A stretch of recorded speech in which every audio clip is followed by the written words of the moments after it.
Deputy CM శ్రీమతి పవన్ కళ్యాణ్ భార్య అన్న ఈ మధ్య తిరుమల వచ్చి తలనీలాలు సమర్పించటం, ఆ డిక్లరేషన్ ఫామ్ మీద సంతకం పెట్టడం, హిందూయిజం మీద, తిరుమల బాలాజీ మీద నాకు విశ్వాసం ఉంది అని చెప్పేసి ఆవిడ ఆ సంతకంలో పేర్కొన్నారు, డిక్లరేషన్ ఇచ్చారు. కానీ శ్రీమతి భారతి ఇప్పటికీ తన భర్త ముఖ్యమంత్రిగా ఉండి కుటుంబ సమేతంగా ముఖ్యమంత్రితో పట్టు వస్త్రాలు సమర్పించే ఆనవాయితీ రాష్ట్రం పుట్టిన దగ్గర నుంచి, విభజిత ఆంధ్రప్రదేశ్ మద్రాసు నుంచి విడిపోయిన తర్వాత నుంచి ఆ సాంప్రదాయం కొనసాగుతూ ఉంది.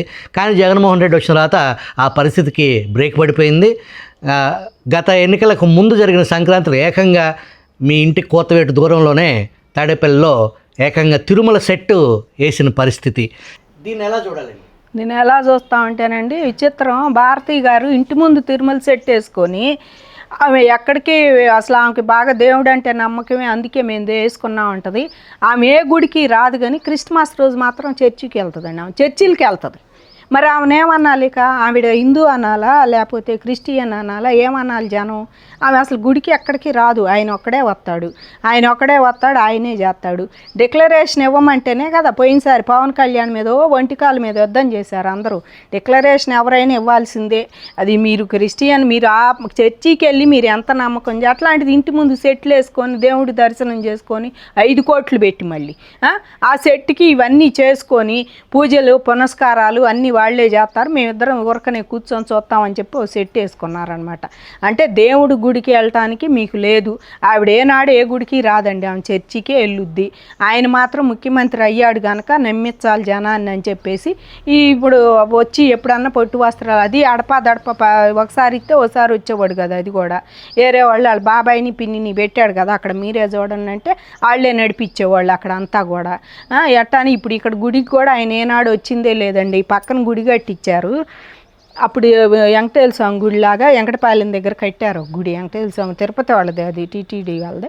అది దానికి ఆయన ఇంతవరకు ఒక్కరోజు అటెండ్ అయింది లేదు. ఇన్నేళ్లలో ఆయనకు వచ్చి 3 ఏళ్ళు 4 ఏళ్ళు గుడి కట్టి 3 ఏళ్ళు అవుతుంది. ఆ గుళ్ళోకి ఆయన అడుగుపెట్టిందే లేదు. ఆవిడ కూడా ఏనాడు అసలు ఏ గుళ్ళకి అడుగుపెట్టిందే లేదు. కానీ మేము అటు చేస్తే ఇటు చేస్తాం, మాకు అసలు ఎంతో ఇష్టం. హిందువులు అంటే మేమే ఇష్టం.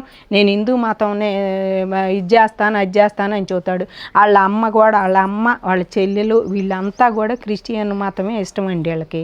ఆవిడ భారతి కూడా చర్చికే వెళ్ళుద్ది. మనం చూస్తాం ఎప్పుడేమి లేకపోయినా క్రిస్మస్ అప్పుడు కంపల్సరీ వాళ్ళ ఊళ్ళల్లో చర్చి పులివెందుల్లో చూపిస్తారు. చర్చిలో ఇళ్ళు చక్కగా ప్రార్థనలు చేయటం ఇవన్నీ. అలాగే ఏనాడని గుడికి వచ్చిందో సీఎం భార్యగా ఆవిడకి ఉంది కదా బాధ్యత, అందరినీ సమానంగా చూడాలి. నాయకుడు అంటే అన్ని మతాలను గౌరవించాలి, అందరినీ సమానంగా చూడాలి. నువ్వు రాష్ట్రానికి నాయకుడు కాబట్టి, పెద్ద నాయకుడు కాబట్టి. మరి నువ్వేనాడన్నా అలా చేసావా? మీ ఆవిడ ఏనాడన్నా అలా చేసిద్దా? ఆమెనేమన్నా అంటే నీకు వచ్చే కోపం. వాళ్ళనేమన్నా అంటే అసలు ఆడవాళ్ళని గౌరవించాలి. మరి అందరు భార్యలను ఆడవాళ్ళు కాదు, వాళ్ళేమో మట్టి మనుషులు, మీరేం మహారాణులు. వీళ్ళనేం అనకూడదు, ఏం చేయకూడదు. ఏమన్నా చేస్తే మళ్ళీ కేసులు, మామూలుగా కేసులు కూడా, గజ దొంగలు టెర్రరిస్టులను కూడా తీసుకుపోరు. ఆ రకంగా తీసుకుపోతుంటారు వాళ్ళనేమన్నా అన్నాళ్ళని. కాబట్టి ఆవిడ భారతిరెడ్డి గారు ఏనాడు వాళ్ళకి అసలు హిందూ సాంప్రదాయం అంటే వాళ్ళకి ఇష్టం ఉండదండి. డిక్లరేషన్ మీద సంతకం వాళ్ళ పవన్ కళ్యాణ్ డిప్యూటీ సీఎం భార్య అయినా ఆవిడ కరెక్ట్గా చేయాల్సిన పని చేసింది. నువ్వు సీఎం ఎందుకు చేయలేదు ఆ రోజుల్లో? నువ్వు సీఎం అయ్యాక చెప్పులు వేసుకొని కూడా, సీఎం అవ్వకముందే నువ్వు చెప్పులు లైన్ దాకా వేసుకుపోయినవాడివి. ఇవాళ నీకు దేవుడు అంటే నీకు ఇంకా భక్తి ఎక్కడ ఉంది? అక్కడ వెంకటేశ్వర స్వామి అంటే.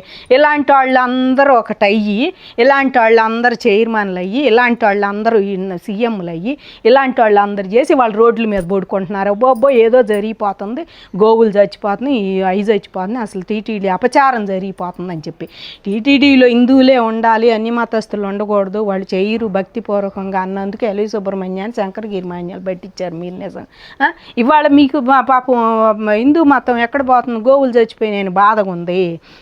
కాబట్టి ఇలాంటి వాళ్ళందరినీ ఏం చేయాలో ఆ దేవుడే చూసుకుంటాడండి. ప్లస్ ప్రభుత్వం కూడా అసలు ఎందుకు ఇట్లా ఈసారి వాళ్ళు వస్తే మాత్రం డిక్లరేషన్ మీద సంతకం ఇక రారేమోలేండి. ఇక తిరుపతి ఆయన గడపదో ఒక్కడేమోలేండి జగన్మోహన్ రెడ్డి గారు. వస్తా అని అప్పుడు కూడా రాలేదు కదా. ఏం చేస్తావు చూద్దామని సవాళ్ళు వేసి వస్తానని వీళ్ళు మామూలుగా చేయలేదు కదా, పవన్ కళ్యాణ్ అన్నాడని చెప్పేసి. కాబట్టి వీళ్ళు ఒకటే మాట అండి, వీళ్ళకి అసలు ఈ మతం మీద ఇంట్రెస్ట్. ఆయన క్రిస్టియను, ఆయన్ని అద్దం పెట్టుకొని చేసిన అన్నాళ్ళు చేశారు. అన్ని మత ప్రచారకులను ఎక్కడ పెట్టాలి అక్కడ పెట్టి తిరుపతిలో కూడా అట్లా చేయాలని చెప్పి చేశారు. తిరుపతిలో కూడా చర్చి కట్టాలని చేశారు. ఇంక వీళ్ళని ఎవరండి నమ్మేది? వీళ్ళు హిందువులు అంటే ఎవరు నమ్మారు? భారతి గారు అసలు పక్కా క్రిస్టియన్. ఆవిడ ఎక్కడికి రాదు, భర్తతో పాటు సెట్లు వేయించుకుంది. అది కూడా ఎందుకు వేయించిందంటే అది సాంప్రదాయం బాగోదని ఎవడో చెప్పుంటాడు, ఏ సజ్జలు లాంటాడో ఏ విజయసాయి రెడ్డి లాంటాడో చెబితే ఏదో మామ అని అక్కడ వేయించారు అంతే.